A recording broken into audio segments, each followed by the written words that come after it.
para a palavra? Vamos, abre sua Bíblia comigo no livro de Apocalipse, capítulo 2. Apocalipse, capítulo 2,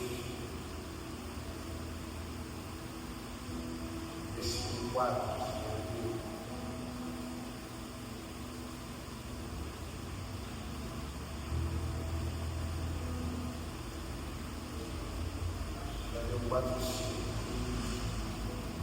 Amém? Pode? Tenho, porém, contra ti, deixaste o teu primeiro amor. Lembra-te, pois, de onde caíste, e arrepende e pratica as primeiras obras. Quando não, brevemente a ti direi e tirarei do lugar o teu castiçal, se não te arrependeres. De novo, tenho, porém, contra ti, deixaste o teu primeiro amor. Lembra-te, pois, de onde caíste, e arrepende e pratica as primeiras obras. Quando não, brevemente a ti direi, tirarei do seu lugar o teu castiçal, e não, se não te arrependeres. Irmãos, ao momento da nossa caminhada com Deus, intimidade com Deus, a gente precisa um pouquinho parar e olhar no espelho da nossa alma. Não é sobre religião, nem sobre ter um carro na igreja, é sobre olhar para dentro e perceber um pouco, se perguntar um pouco: eu ainda sou aquela pessoa que Jesus transformou? Eu ainda sou aquela pessoa do primeiro amor? Eu ainda tenho a mesma paixão? Eu ainda tenho a mesma vontade? Eu estou voltando a ser quem eu era antes de me encontrar. Quantos aqui se lembram do dia que foram tocados pelo Senhor Jesus? Quantos se lembram? Primeira vez, primeiro amor, primeira paixão. Aquele sentimento de alegria que a gente queria botar para todo mundo.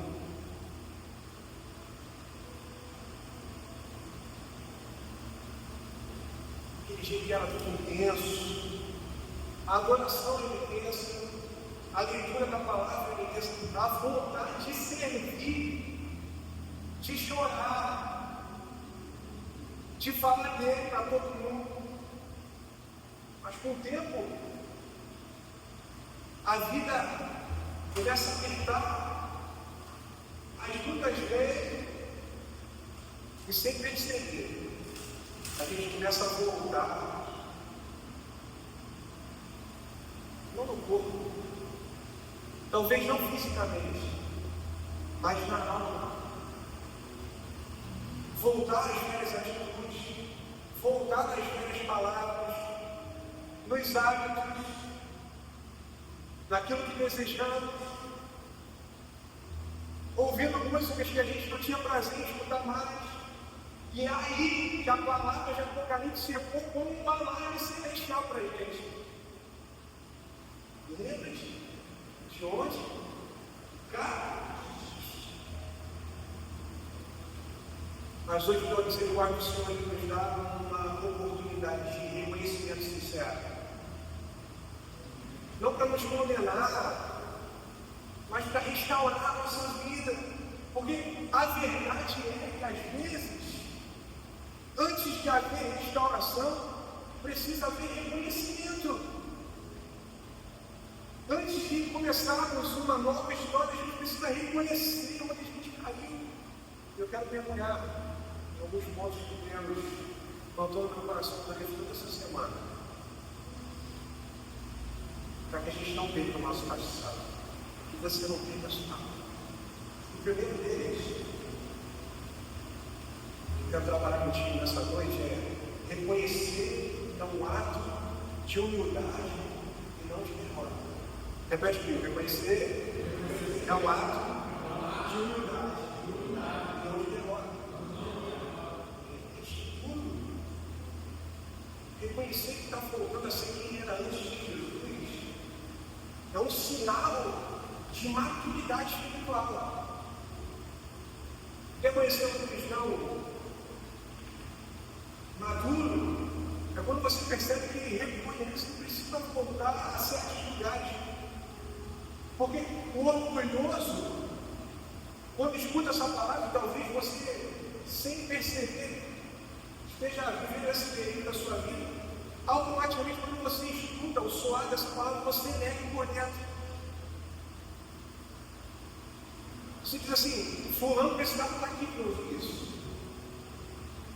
Rapaz, aquele irmão, aquele amigo precisava estar aqui. Deus trouxe você aqui. É você que precisa ouvir essa palavra. Talvez o orgulho queira contaminar o seu coração, mas quebre esse orgulho hoje em nome de Jesus, porque quem é maduro reconhece que precisa mudar. Escuta aqui, meu querido, em nome de Jesus, Deus não pede perfeição. O que Deus pede no teu coração é sinceridade. Ele não procura quem nunca caiu.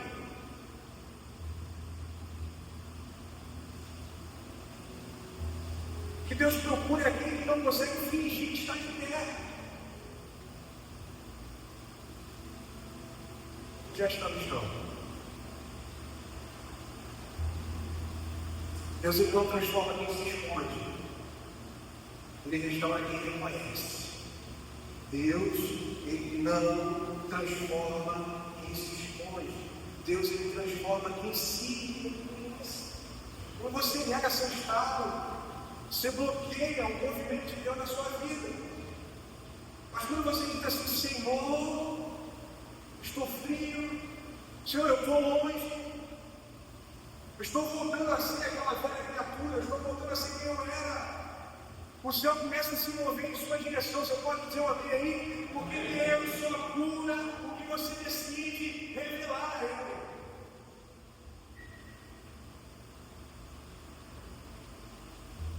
A.W. o pensador cristão, diz assim: Deus nunca se revela ao orgulhoso.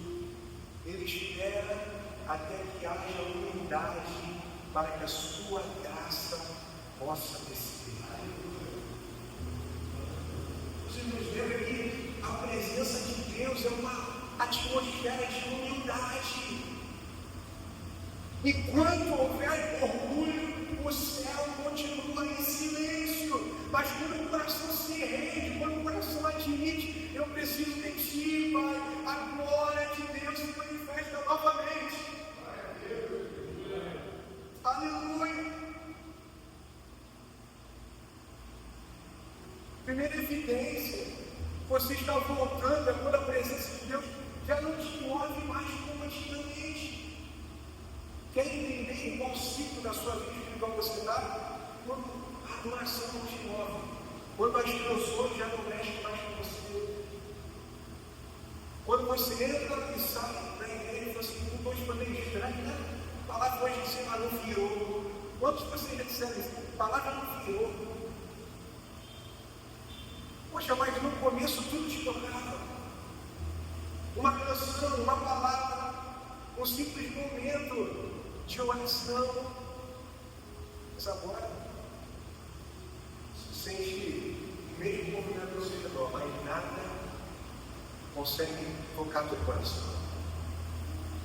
E essa aqui é a primeira sintomatologia de sair espiritual. De quem está voltando ao antigo. De quem está voltando a quem era antes de Cristo. A insensibilidade da presença. Você pode estar presente em tudo. Você pode estar presente no culto, na célula, nos ensaios. Mas a alma está ausente. E Deus está dizendo: filho, volta a sentir, volta a chorar, volta a se arrepender, volta a ouvir, a querer ouvir minha voz. Porque o frio na alma é o primeiro passo no caminho de volta ao passado. Frieza, os desejos. Charles Spurgeon diz assim: o perigo do cristão não está em deixar de ver, mas em deixar de se comover. Por estamos divertindo aqui que o problema do crente maduro não é a dúvida, mas é a frieza. Quando o coração se torna duro à voz de Deus, o caminho de retrocesso já começou. Olha o que diz. Quando o coração já não recebe toda a palavra com a mesma intensidade, isso é o sinal do teu retrocesso. A presença que não comove mais é um sinal de que você e a tua alma estão em urgência espiritual. Deus te trouxe aqui hoje para te dizer que não rejeite o coração que se quebranta das pessoas.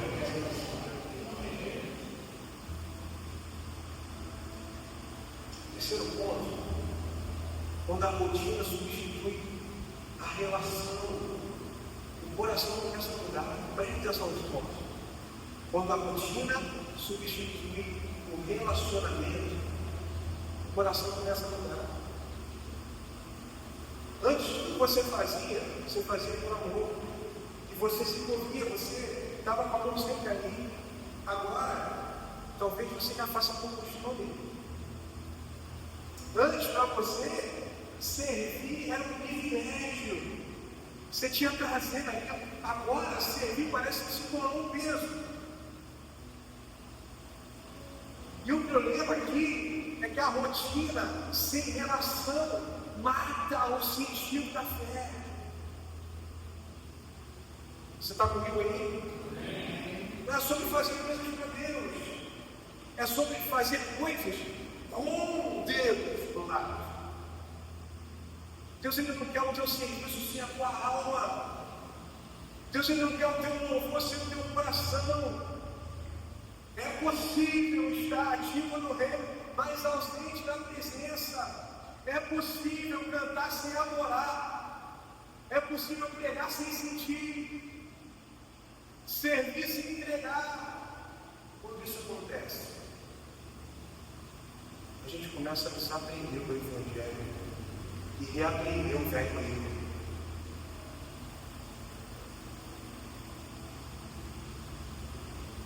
Falar de bem mais gente. Pensadora cristã diz: a graça barata é o maior inimigo da igreja. A graça barata é o maior inimigo da igreja. A graça sem discipulado, a graça sem fé, a graça sem vida, o amor sem obediência. Essa frase aqui revela o evangelho vivido sem relação, é o evangelho raso. O evangelho vivido sem comunidade é o evangelho raso. O evangelho vivido sem oração, sem palavra, é o evangelho raso. Escute isso aqui, meu irmão, em nome de Jesus. A graça não foi dada para alimentar costumes. A graça nos foi dada para renovar o nosso relacionamento com Deus dia após dia. Deus, Ele quer relação viva. Deus, Ele quer relacionamento vivo com Ele. Deus, Ele não quer uma religião morna, uma vida sem intensidade.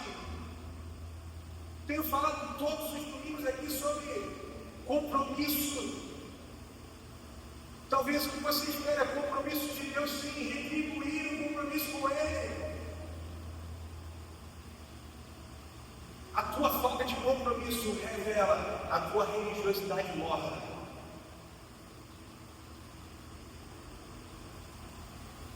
É uma noite de ceia. É uma noite onde o Senhor nos chama e nos faz a mesa para refletir quem realmente temos sido. Como igreja, no nosso particular. Escute isso aqui, meu irmão. Quando o mundo volta a te atrair, é porque Jesus deixou de ser o teu maior prazer. Antes, você não precisava de muito para se sentir completo. uma oração, um culto, um momento de adoração era algo suficiente, preenchia a tua alma, você saía saciado. Agora parece que o mundo te chama de novo e te abraça de novo. As velhas coisas começam a te parecer normais. Pecado. Você fica assim, nem é tão grave assim. Escuta, vou dizer isso para resto da minha vida. Jesus, ele não te chamou para fundar uma religião. Jesus, ele te chamou, você está querendo saber, né? Para viver um estilo de vida. Um estilo de vida dentro do cristianismo. Agora que o mundo te chama de novo, as coisas te parecem normais, que volta a te atrair, Jesus, que volta a te atrair, revela o que deixou de te preencher. Eu repito, o que volta a te atrair, revela o que deixou de te preencher. Essa é a realidade de muitos de nós aqui hoje. Essa é a realidade de vida de muitos de nós. O problema não é o mundo te chamar. O problema não é o mundo gritar o teu nome. O problema é você parar para começar a ouvir. Enquanto o mundo volta a fazer sentido, é porque a cruz já não está sendo mais o centro da tua existência. Meu Deus. Por isso que Jesus diz assim para mim e para você, ó, lembra-te de onde caíste. Porque o lugar daquele é o mesmo lugar que Deus marcou para a tua restauração. É nesse lugar. C.S. Lewis diz assim, ó, não existe prazer verdadeiro longe de Deus, apenas sombras de imitações. Por isso ele começa a nos ensinar que todo prazer que nos afasta de Deus é apenas um reflexo pálido do prazer real que só existe na sua presença. Só existe na presença de Deus.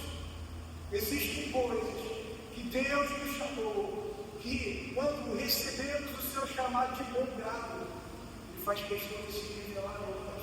Talvez tenha orações que você não tenha recebido resposta, porque você ainda não decidiu mergulhar de vez debaixo dessa presença.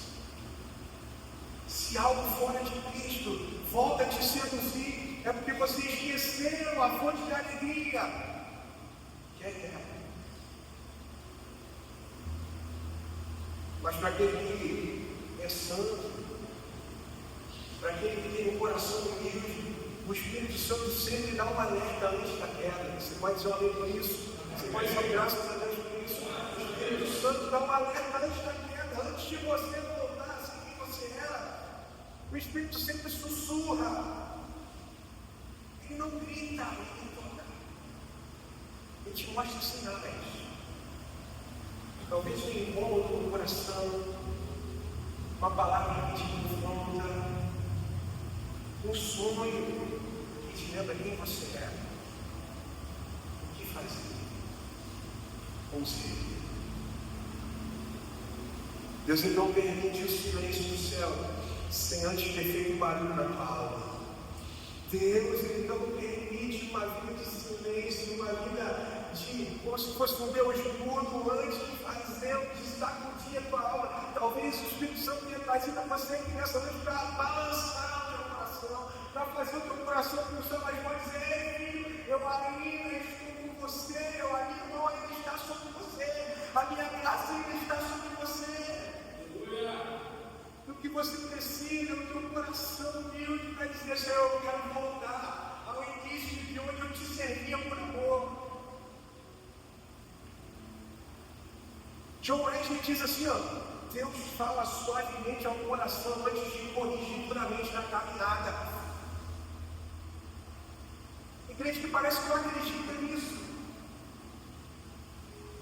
Continua vendo um processo após processo de desmoronar. Mas não consegue ter um coração humilde para dizer: Senhor, eu preciso regressar da tua vontade, da tua vontade. John Wesley nos lembra que a primeira voz do Espírito é sempre uma voz de amor. Quantos creem nisso? Que Deus é amor. Quantos creem nisso? Mas Ele adverte, Ele convence. O Espírito Santo te chama. E quem ouve essa voz volta antes de precisar ser quebrado.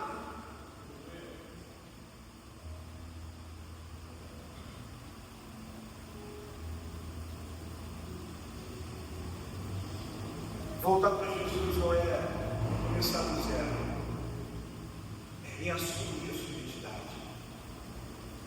Repito, voltar para Jesus não é recomeçar do zero, é só reassumir a sua identidade. Já vai tentar te dizer assim: você não tem mais jeito, tua vida não tem mais jeito, teu casamento não tem mais jeito, tua família não tem mais jeito. Jesus diz assim para você nessa noite: você ainda é meu, você ainda é minha, sou contigo, não te joga fora por ter escorregado, Ele te chama pelo nome para dizer que Ele é socorro bem presente na hora da angústia, da tribulação, e Ele é o Pai suficiente para restaurar o que estava quebrado, restaurar o que estava caído, colocar de pé. Esse é o Deus que eu sirvo. Deus, Ele não te pede um novo começo, Ele te oferece uma nova consciência, uma nova forma de pensar. Você não precisa começar do zero, você só precisa reassumir o seu lugar de filho. Filho pródigo não começou do zero, ele volta para casa. O pai o recolocou no lugar de origem. Tudo isso aqui lembrando que Jesus, o que espera por você não é rejeição, o que espera por você é um abraço, não é condenação. O que te espera é restauração. Você pode ser um amigo disso aí em nome de Jesus. Essa palavra é para mim, essa palavra é para você. Pensa, toda questão diz assim: ó, o filho que volta não é punido por ter partido, é celebrado por ter encontrado o caminho de casa.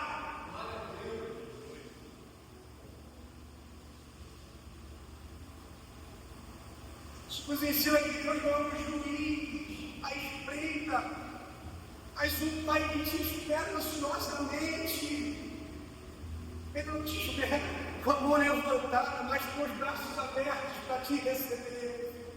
A restauração é o grito de Deus, de um Deus que prefere te ter de volta do que ver você perdido.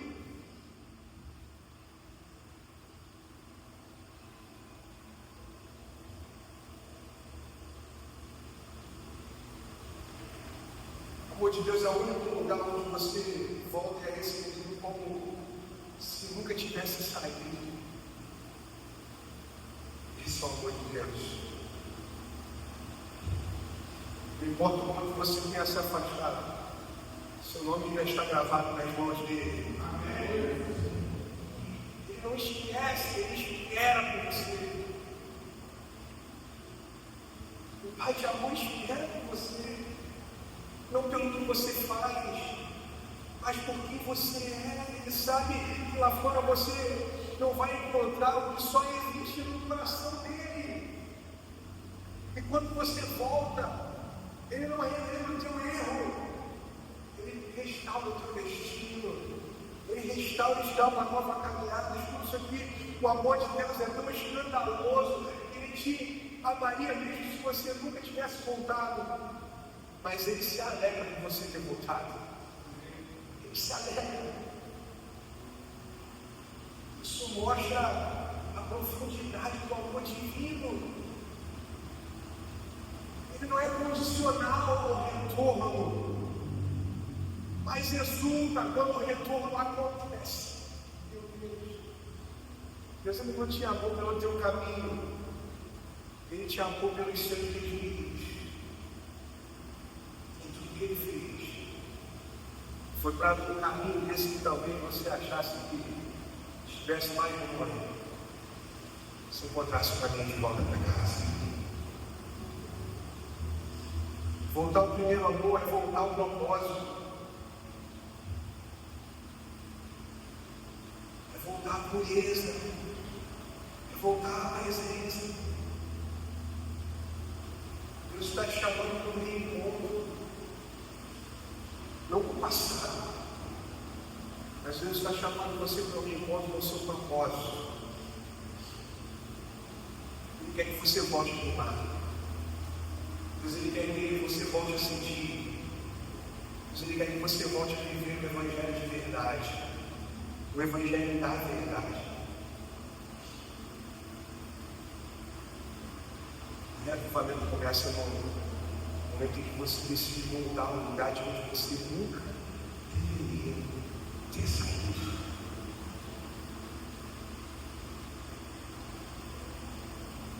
Hoje para nós, mais uma vez é um dia de decisão. De dizer, Senhor, eu não quero ser o mesmo de antes. Hoje para a nossa vida é uma oportunidade de olhar no espelho da nossa alma. De lembrar os nossos processos.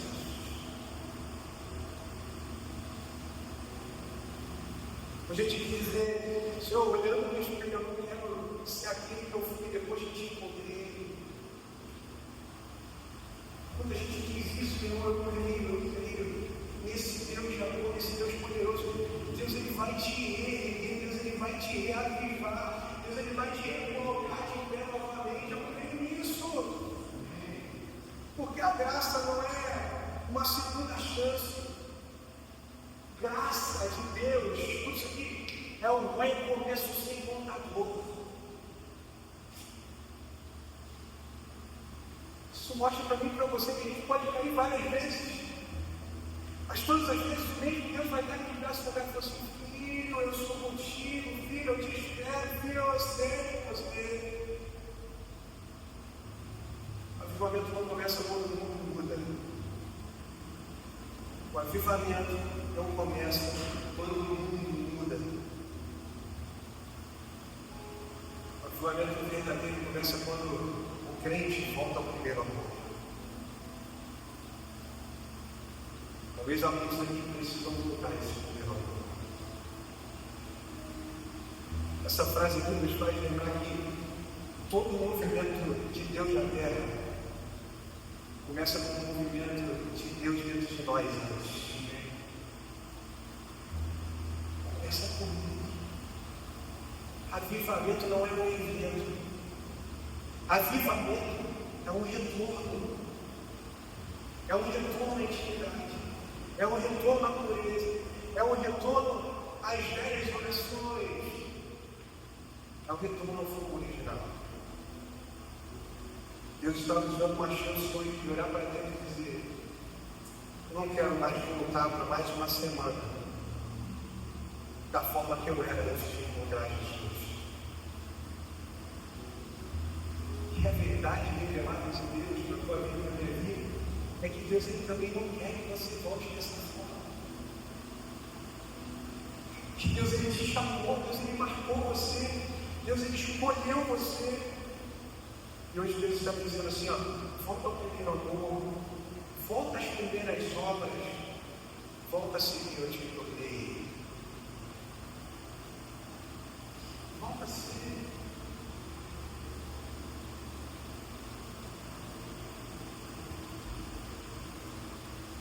O convite de Deus hoje é, olha no espelho. Olha no espelho da alma. O que já mudou? Que Deus já tinha transformado a caminhada e retroceder no que você recaiu, no que você caiu. A palavra de Apocalipse é para a nossa igreja, é para você, é para mim. Lembra-te de onde caíste. Lembra-te de onde caíste. Eu repito, lembra-te de onde caíste.